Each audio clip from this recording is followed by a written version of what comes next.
بەڵێ بینەرانی یازی سلااوان لێبێت من یادگار فایقم ئەم شەو بە شێوەیەکی ڕاستەوخۆ لە شاری سلێمانیەوە لە گەڵتانە بین بۆ باسی ڕۆژ باسی ڕۆژی ئەم جارەمان لە گەڵجەنابی دکتۆر محەممەد ئەحمەدە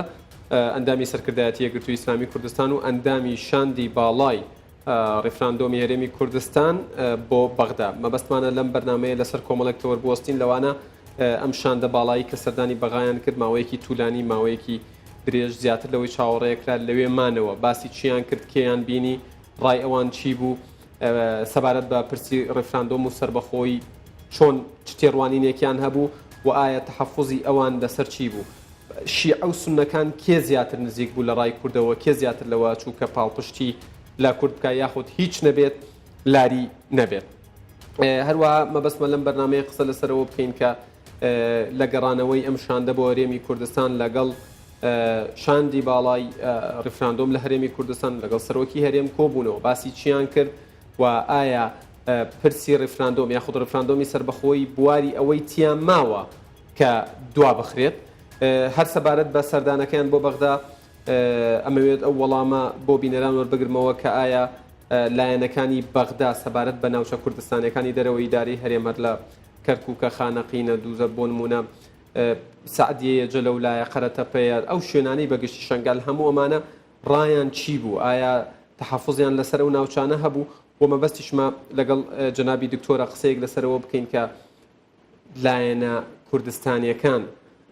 دوا نەکەوتون لەوەی کە بگەن بەڕێکەوتنێک هیچ نەبێ یەک دەنگ و یەک هەڵوێستیانە بێ سەبارەت بەم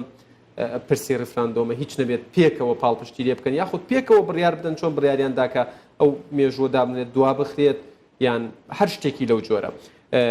بەڕێز دکتۆر محەممەد ئەحمەد ئەندامی سەرکردایەتی یەکگرتووی ئیسلامی کوردستان و ئەندامی شاندی باڵای ڕێفراندۆم بۆ بەغدا زۆر سپاس بۆم دەرفەتە ئەمەوێت لەو پرسیارەوە دەست پێ بکەم ئێوە سەردانی بەغداتان کرد مەبەستمە لە زاری خۆتەوە و زانیاریانە بۆ بینەران نەقل بێت سەبارەت بە ئەوەی کێتان بینی باسی چیتان کرد لایەنەکان چیان ود و چ تەحەفوزێکیان هەبوو و باسی چی کرا بەگشتی بەڵێ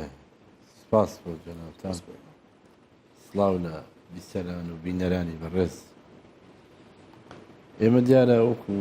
وەفدی دانوستانی هەرێمی کوردستان کە تەکلیف کراین بڕۆین پەیام و قەنەعات و بۆچوونەکانی هەرێمی کوردستان سەبارەت بە بڕیاری گشتپرسی بگەێنین بە لایەنە عێراقیەکان و بە سەفارەتی دەوڵەتان لەگەڵ حکوومەتی ناوەندی حکوومەتی بەغدا سەرەتا چوینە بەغدا لەگەڵ سەرۆکی حکوومەت و شاندێکی وزاری حکوومەت کۆبووینەوە دوجار لەگەڵ لایەنە عێراقیەکان بە سونە و بە شیعە و سونەوە بە ئەوانەی هاوپەیمانی و دەرەوەی هاوپەیمانی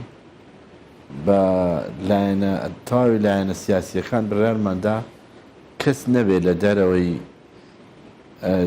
دیدار و دانوستانەکانی ئەم وەفدە بێ دوجار لەگەڵ سەفارەتی وڵاتان ئەوەی کە لە بەغدا بوو لەوێ بوو لەو کاتە هەوڵماندا بە سەفارەتە عەرەبی و بیانیەکان بە شێوەیەکی گشتی بە تایبەتی 5 ئەندامە دائیمەکەی ئەنجومەنی ئاسایش و لەگەڵ ئێران و تورکیا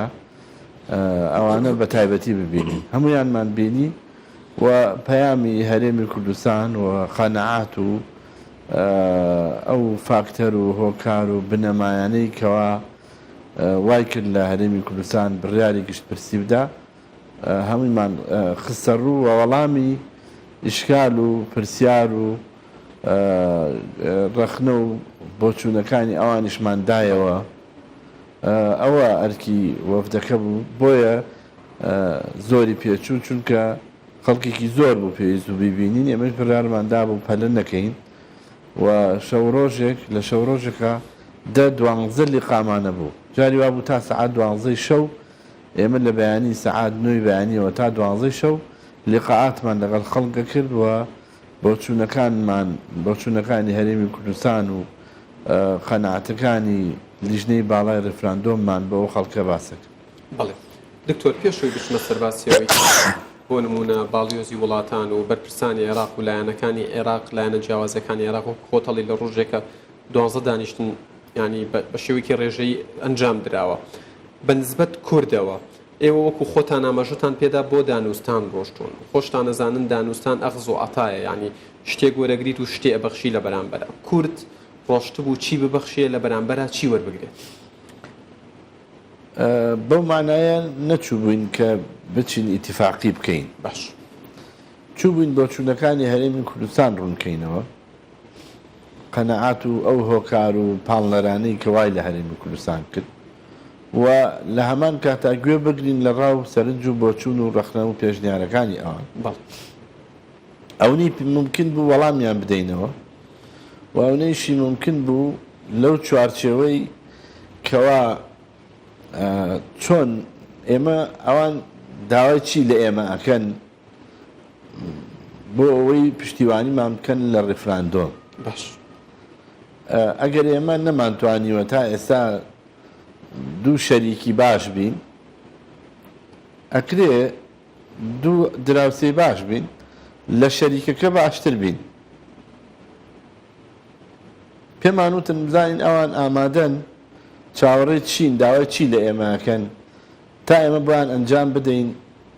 ئەگەر بڕیار بدەین دوو دراوسێ باش بین باشە کەواتە دکتۆر لەگەڵ ئەوانە نەڕۆشت بوون باسی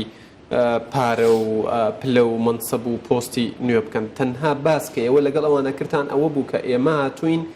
بۆ ئەوەی باس لە جیابوونەوە و ڕفراندۆم بکەین ئەتوانم بڵێم ئەمە یەکەم جار بوو وەفدێک ئاوا بەڕاشکاوی بڕوا لەگەڵ حکوومەتی عێراقی و لەگەڵ لایەنەکان باسی سەربەخۆیی بکە بەڵێ ئێمە بەس بۆ ئەوە چوبووین پێیان بڵێن کاکە ئێمە بڕیارمان داوە ڕفراندۆم بکەین بەرەو سەربەخۆیی بچین و ئامادەین تەمعەنەوە دانوستانی زۆری ئەوێ دەرگای زۆری ئەوێ بیکەیتەوە بە 2 ساڵ لە دوای ڕفراندۆم ئێمە ناتوانین ئەو ڕەبتەی ئێمە لەگەڵ عێراق هەمانە بە تەواوەتی لە یەکی جیا بکەینەوە ئەوەش هەمووی ئیتیفاقاتی ئەوێ لەبەرەوە هاتین پێمان چوین پێمان وتن ئێمە ئەو لایەنە نابین کە دانوستان قەتعکەین و ئێمە قەنەعەتمان وایە هەرە بێ بە یەکەوە بگەینە ڕێکەوتن بگەینە لە یەک تێگەیشتن بگەینە یەکتر قوبوڵکردن ئەوان چیان وت ئەوانیش ئەتوانم بڵێم بە شێوەیەکی گشتی ئەوەی کە جێگەی ئەوە بوو کە وەگەڵێ لە خۆشببختیمان نییە ئەم بڕیارەمان ئێمە کاتێدا کە لایەنە عێراقیەکان نزیکن لە هەڵبژاردن خۆتان نزانن هەڵبژاردنیش مزایداتی ئەوێ و جۆرێک لە ڕێکلام و پارتی سیاسی هەر لە دوایەوەی نەتیجە هەڵبژاردن ڕاگەێنراوە تا ئێستش مزایدە ئاکات هەر لە هەڵمەتی هەڵبژاردن لەبەرەوە وام بن بۆ خۆم وام بۆ چون ڕاستێ ئێمە فرسەتەکە یارمەتیمان نادا ئەو هەلەی کەیسەر لەبارە بەڵام لەگەڵ ئەوەشا ئەو حاڵەتە هەبوو بۆیە هەموو لەگەڵەوە نەبوون زۆر دژبن یا هەڕەشە بکەن یا زۆر ڕەفزی بکەن ئەیانوت ڕاستە مافی خۆتانە حەقی خۆتانە وەکو نەتەوەیە وەکو گەلانێکە لە هەرێمی دانیان بەوە دانا دکتۆر کە مافێکی دەستوریە ئەنجامدانی ڕاپرسی وەکو دەستوری نا وەکو مافێکی بنەڕەتی وەکو مافێکی بەشێک مافی چارە خۆنووسین لە بنەماکانی ئومەمی متحیدە و میساقی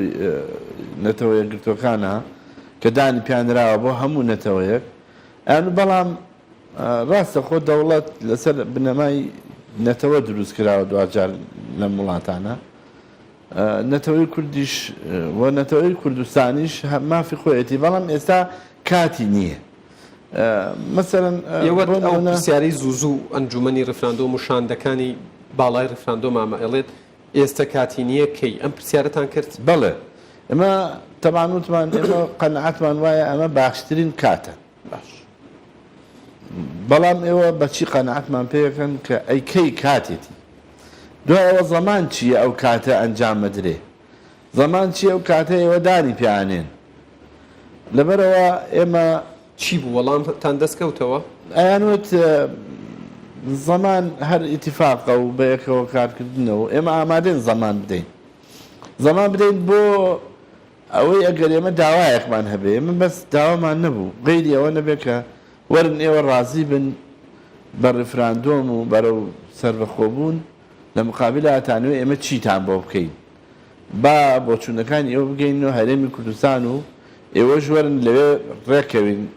ئێوە بەچی دڵنیا بنەوە کە ئێمە خەتەر نین لەسەر ئەمنی قەومی هیچ کەسێک لە ڕاستیە ئێمە خۆ ئێستا پێمانەوتن ئێمە خۆ ئێستا زۆری نەماوە بەسەر بەخۆیی تەنها ئەترافێکی فەرمیمانەوێ گینا زمنیش هەندێک ئەتراف هەر کراوە ئێستا چی خەتەرێکمان هەیە لەسەر ئەمنی قەومی ئێران لەسەر ئەمنی قەومی تورکیا لەسەر ئەمنی قەومی عێراقیش هەروە نامان بێت خۆم عێراقم ئەمە ئەم سنوورە دروستکراوە ساکیس پیکۆ دروستی کردووە خۆ ئەمە مقەدەس نییە خۆ ئەمە لە کتابی مقەدەسی هیچ دینێک و لە قورئانە نەهاتووە ئەم سنوورانە ئەبێ وابێ لەبەرەوە کرێ بەیەکەوە لە یەک تێبگەین ئەوە تا ئیتیحادی ئەوروپی چەند شەڕیان کرد لە بینی خۆیانە بەڵام دوجار ڕێکەوتن کۆمەڵە وڵاتن هەموو سەربەخۆیی خۆشیان هەیە بەڵام یەک عملیان هەیە یەک پەرلەمانیان هەیە یەک سوپایان هەیە یەک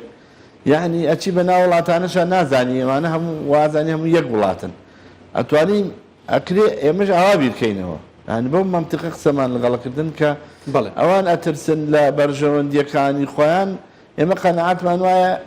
بەم سەربەخۆییە ئەوەتەی نەتەوەی کورد لەژێر ئەم ستەمایە سەخاوگیری لەم ناوچە بەدی نەکراوە نە لە تورکیا نە لە ئێران نە لە عێراق نە لە سووریا بۆ چونکە سیستێمێکی گەورە لە نەتەوەیەکی گەورە هەیە ئێمە قەنەعاتمان وایە مؤهلات بۆ ئیتیحادێکی لە شێوەی ئیتیحادی ئەوروپی لێرە زۆرترێکە تا لەوەی لە ئیتیحادی ئەوروپی کراوە بەڵام ئەی چی نەیهێشتووە ئەو دڕدۆمگی کە لە نەتیجەی ئەم سیراع ململانیانە دروست بووە کە تۆ هەر جوڵانەوەی بکەی ئەوان وابزان لەسەر خەتەر لەسەر ئەمنی قەومی ئەوان دکتۆر ئەمەتان پێیان وت کە بۆ نمونە لە دوای 2023 کورد هێندە خۆشەویست نەبووە لە لای عێراقیەکان هێندە نازی هەڵ نەگیراوە کە بۆ نمونە زۆر خەفەتی لێ بخۆن کە کورجیا بێتەوە چۆن لە سکۆتلەندا و بریتانیا بینیمان شاژنێکی بریتانی ئەڕوا لە ناو سکۆتلەندیەکان دەستەکا بەگریان کە منعیشی لێکراوە تەداخلی سیاست بکە بەڵام ئەچێ دەستەکا بەگریان بۆی سکۆتلەندیەکان جیانە بنەوە بەمەرجێک سکۆتلەندیەکان هەموو مافێکیان پارێزراوە لە هەموو ڕوویەکەوە ینی کورد بۆچی هێندە سوورن کە کورد بمێنێتەوە لای عێراق پێماوەتن وتمان مانەوەی ئێمە لەگەڵ ئێوە بەم شێوەی ئێستا کە هیچ شەراکەتێک یانێ و بنەمایانی کە تاوانەوەمان بۆ شەرحکردن کە ئەوە کورد نەبوو دەست پێشخەری بکات لەوەی کە عێراق دابەش ببێت لە کاتێکە عێراق خۆی هەر لە بسەر بنەمایەکی نادروست دروست کراوە ئەوە قەومە عەرەبە ئەمە قەومێکی تر کوردە لەولاوە مەزهەب ئەوە شیعەیە ئەوە سونەیە بەڵێ ئەم شتانە بەیەکەوە لکێنراون بەیەکەوە ئەکرێ ئیتفاقی مشتەرەک لە بینیانە هەبێت نەتوانراوە مافی هاوڵاتی بوون لەسەر بنەمای هاوڵاتی بوون مامەڵە لەگەڵ یەکتری بکرێت گیانێکی نیشتیمانی دروست نەبووەوەتەی عێراق هەیە 100 ساڵە عێراق دروست کراوە هەستێکی نیشتیمانی ئەمەیان نەزانی بەڵێ بەڵام ئەڵەن ئەیسەشا چۆنێ بێ لەمە پێش ئەیانت لەمە پێش ناسەقامگیری و نەبوونی ئەمن و سراعات و شەڕەکان نەیهێشتووە ئەکرێت لە مەولا وانەکەیت ئێوەچەند بۆ نمونە سەرۆکی حکومە دەیوت ئێوە چی چاوەڕێیەکەن بەسەر بەخۆیی بەدەستی بێنن ئێمە ئامادەی نیسە بۆتانی دەستەبەرکەین وتمان تازە و متمانەیە نەماوە ئەم قسانە نەک بە قسە بە ئیتیفاقاتیش کراو هیچ پابەندیەک نەبوو پێیەوە لەبەرەوە متمانە نەماوە بەوەی کەوا وەڵا ئەگەر ئیتیفاقکەین ئەگەینە شتێ واتە پەیامەکە زۆر بەڕوونی بە بەرپرسانی عێراق بە سەرۆکوەزیرانیشەوە گەشت کە چیتر کورد ئامادە نیە بەشێک بێ لە عێراق و هەموو هەنگاوەکان و هەموو هەوڵەکانی بەرەو ڕووی سەربەخۆیە بەڵێ ئەمە بە هەموو شێوەیەک بە هەموو ئاراستەیەک ئەوەمان بەڕۆشنی بە واسحی گەیان وتمان چیتر کورد گەشتۆتە قۆناغێک تازە ناگەڕێتەوە و ئێمە تازە ناگەڕێنەوە بۆ عێراقێک کە جینۆساید کراین عێراقێک کە ئێستا جینۆساید ئەگەر پێشووتر وتان وەڵا ئەوە نظامی باسی دیکتاتۆری خوێن ڕێژی وا بوو ئەیخوا ئەمڕۆ ئێوە قوتان بڕین خۆ قوت بڕین فەرق چییە لەگەڵ ئێوە ئێستا خۆتانەتانەوێ گومرگتان داناوە لەسەر سنوورەکانی هەرێمی کوردستان پێنج قاتی قیمەتی شتەکان گومرگدانێن لەبەرەوەی لە ڕووی اقتصادیەوە هەرێمی کوردستان بخنکێنن ئێوە هێزی پێشمەرگەتان ویست لەگەڵتان شەڕی تیرۆری کرد خوێنی لە پێش ئێوە ڕژا لەگەڵ ئێوە خوێنی تێکەڵ بوو لە سنگەرەکانە بەڵام هیچ حسابێکتان بۆ هێزی پێشمەرگە نەکرد لەبەرەوە ئەوە ئێوە پابەند نەبوون بەو دەستورەی کە زمانی پاراستنی وحدەت بوو ئێوە هەرتانن ئەم دەستورە نەکەی کوردی پێوەیەوە ئەم دەستورە هەر کوردەکان فەرزیان کردو ئەم دەستورە پێویستی بە تعدیلەوە ئەم دەستورە هەندێک لە مادەیە تەواو بووە و عفا عليه الزمن و بەڵام ئێمە هەر کورد هەر وتمان قەی ناقا با هەر لەگەڵ یا بڕۆین ئێستا گەشتون دە خۆناقێکە کاکە ئەو دەستورە اینجا یانە دەمە دەستوری نییە وتمان ئەوەی کەوای لە ئێوە کرد مادەیەکی ڕۆشنی وەکو 140 جێبەجێ نەکەن ئەوە کەوای کرد بە چ مادەیەکی دەستوری ئێوە قوتی میلەت ئەبڕن بە چ مادەیەکی دەستوری حساب بۆ هێزی پێشمەرگە ناکەن کە دەستور ئەڵێ بەشێکە لە سیستمی بەرگری عێراق بۆ دەستورەش ئێمەش بڕیاری خۆماناوە لە کاتێکە ئەمە مافێکی بنەڕەتیە لە میساقی ئومەمی متحیدا بۆ هەر نەتەوەیە کە هەروەکو زیادکردنێک بۆ قسەکانی تۆ تەنان باس لەوە کرێت لە سەردەمی ڕژێمی بەعسە کۆی داگیر کراوە بەڵام ئەم حکوومەتە ناچار کراوە کە قەرەبووی کۆی بکاتەوە بەڵام ئامادە نییە قەرەبووی زیان لێکەوتوانی و کۆسکەوتوانی ئەنفال و کیمیا باران بکات لە کاتێکە قانونیشی هەیە لە هەمان کات سەرپەرشی قانونەکەم کردووە قانونی قەرەبووکردنەوەی نەخۆشەکان قانونی قەرەبووکردنەوەی زیندانی سیاسی قانونی قەرەبووکردنەوەی شەهیدان قانونی قەرەبووکردنەوەی وانەی کە مڵک و ماڵیان زەرریان کرد هیچی پابند نین بۆ هەرێمی کوردستان جێبەجێکەن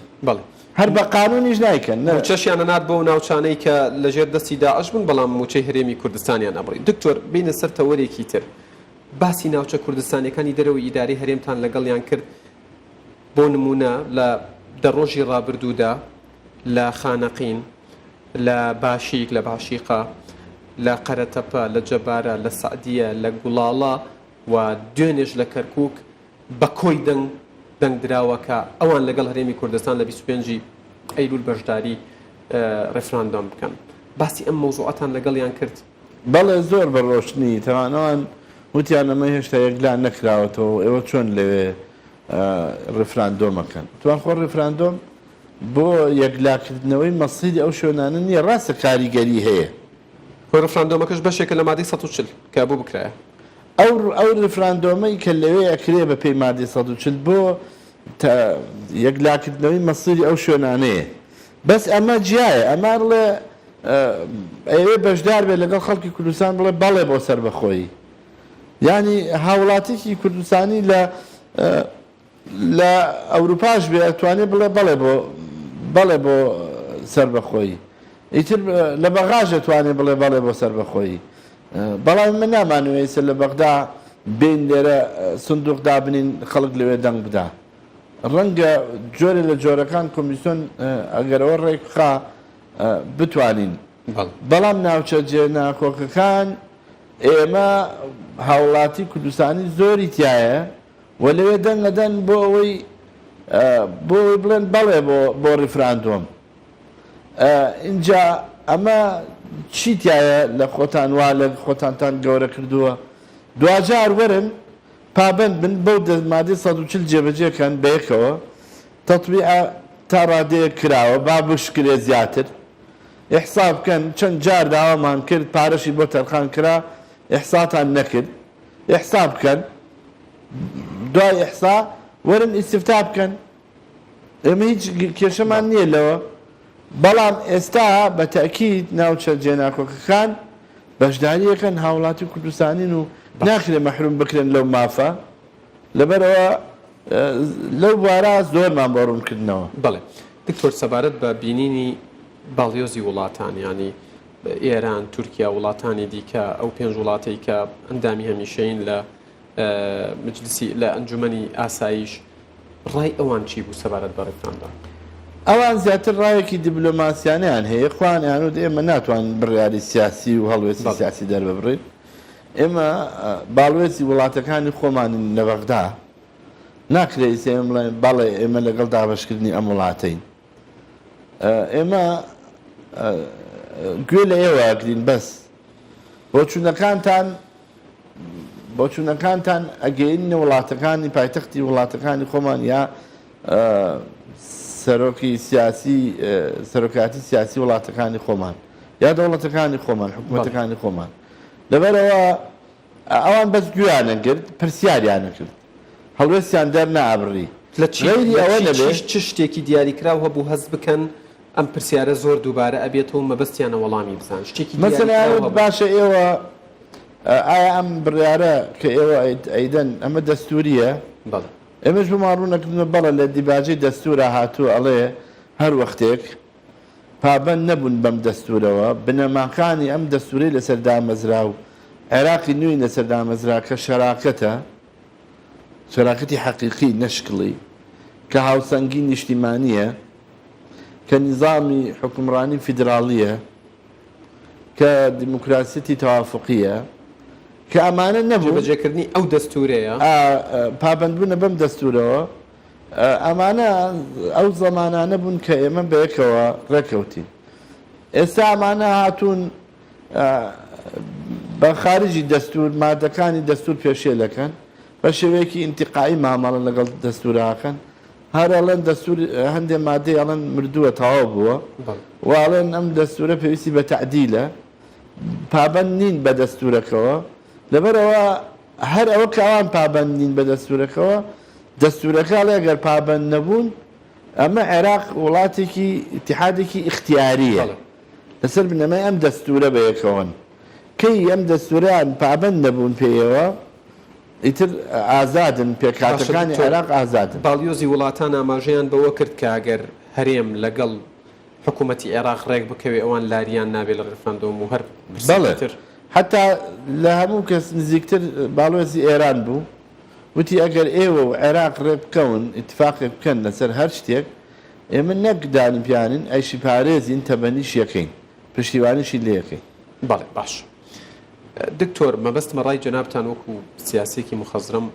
بزانم لە ئێستادا قسە لەسەر ئەوە هەیە و بە ئاشکرا ژوێنەکانی بڵاو بۆتەوە کە داعش لەگەڵ سووریا و حزبوڵای لوبنان ڕێککەوتووە و هاتوونەتە سنووری ژمارەیەکی زۆریان هاتوۆتە سنووری سووریا عێراق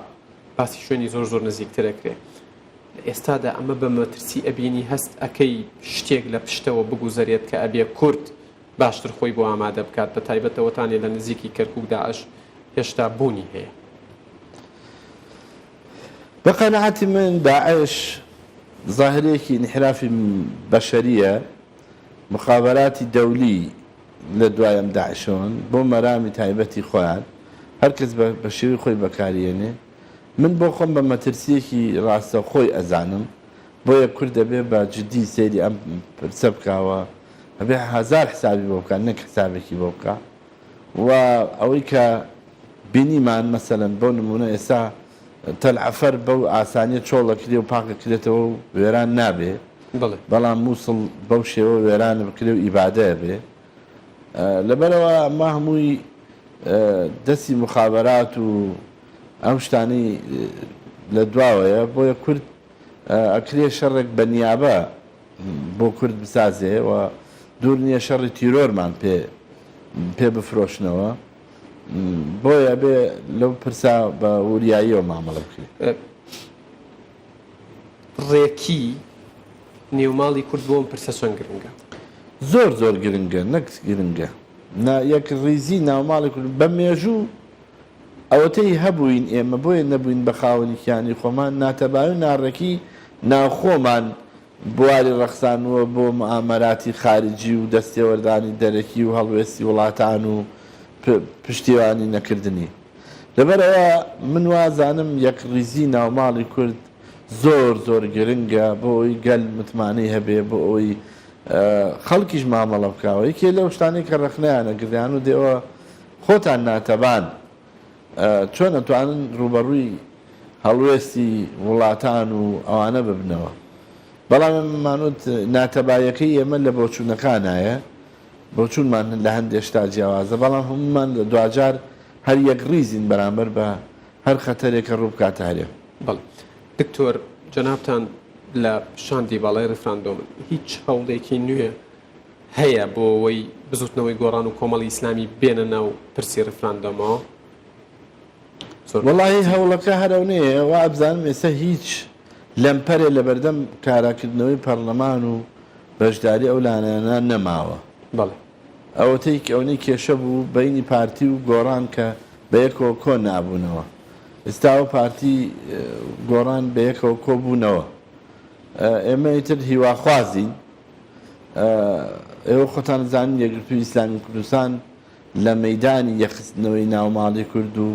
کۆکردنەوەی لایەنەکان لەسەر مێزی گفتوگۆ و بەگەرخستنەوەی پەرلەمان و یەخستنی ناوماڵی کوردی تا ئەو دەرەجەیەی کە عیبدارکراون و تۆمەت خراوەتە پەنامان و بە جۆرەها قوربانیمان داوە لە پێناو ئەم یەک ڕیزیە تاوکو ئێستاش بووەتە خەونمان کە ئەبێ ئێمە ئەم خەونە بێتە دی و ئەم ناوماڵە یەک بکەوێتەوە. دکتۆر زۆر بە کورتی بە یەک وشە وەڵامم بیتەوە. زۆر سوپاس دەکەم هاوڕێیان مەڵەن کاتم تەواو بووە. لە گێمی یەکەمی دانیشتن و دانوستان لەگەڵ بەغدا براوە بوون؟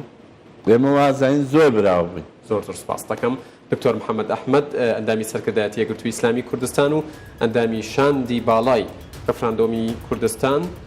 بۆ بەغدا زۆر سوپاس بۆ کاتێ بە ئێمە بەخش هەردووشین. بەڵێ بینەرانی ئەزیز لێرە باسی ڕۆژ کۆتایی دێت. ڕێزی یادگار فایق و ستافە ئەزیزەکەم لە شاری سلێمانی و لە شاری هەولێر قبوڵ بکەن تا بەرنامەیەکی دیکە ماڵی ئێوە و کوردستان هەمیشە و هەردەم ئاوەدان بێت. بەخوای گەورەتان ئەسپێرم.